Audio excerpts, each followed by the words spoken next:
খবর 24 সাথে আপনাকে স্বাগত। নতুন নতুন খবর জানার জন্য আমাদের চ্যানেলে চোখ রাখুন। আরজিকর মেডিকেল কলেজ এবং হাসপাতালের তরুণী চিকিৎসকের ময়নাতদন্তের রিপোর্টে তেমন কোনো খুঁত নেই। কেন্দ্রীয় তদন্তকারী সংস্থা সিবিআইকে বলল দিল্লি এইমস। এমনই বলা হলো একটি রিপোর্টে, যে ময়নাতদন্তের রিপোর্ট নিয়ে একাধিক প্রশ্ন উঠেছিল।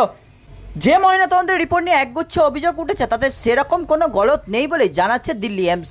সংবাদ মাধ্যম সংবাদ প্রতিদিনের প্রতিবেদন অনুযায়ী আরজিকর মেডিকেল কলেজ এবং হাসপাতালের তরুণী চিকিৎসকের ময়নাতদন্তের কোনো গলত আছে কিনা তা জানতে দিল্লি এইমসে পাঠিয়েছিল কেন্দ্রীয় তদন্তকারী সংস্থা সিবিআই।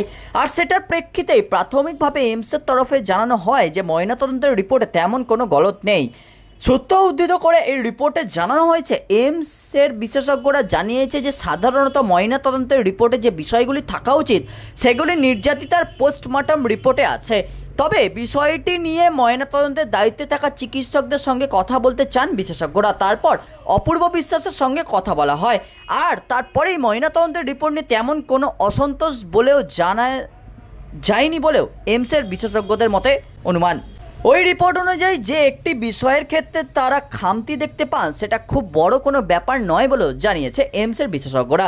নির্যাতিতার দেহে কী পোশাক ছিল সেটা ময়নাতদন্তের রিপোর্টে বলা হয়নি।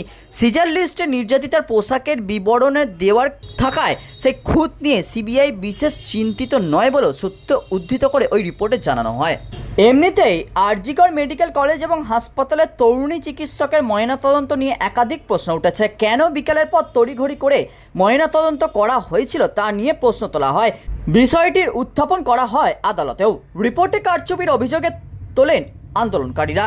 তারই মধ্যে আরজিকর মেডিকেল হাসপাতাল এবং কলেজের তরুণী চিকিৎসকের ধর্ষণ এবং খুনের মামলায় সন্দীপ ঘোষ এবং অভিজিৎ মণ্ডলকে জেরা করেছে সিবিআই। আপাতত জেলেই আছেন আরজিকর মেডিকেল কলেজ হাসপাতাল এবং কলেজের তৎকালীন অধ্যক্ষ সন্দীপ এবং টালা থানার তৎকালীন ওসি অভিজিৎ। ব্যুরো রিপোর্ট, খবর 24/7।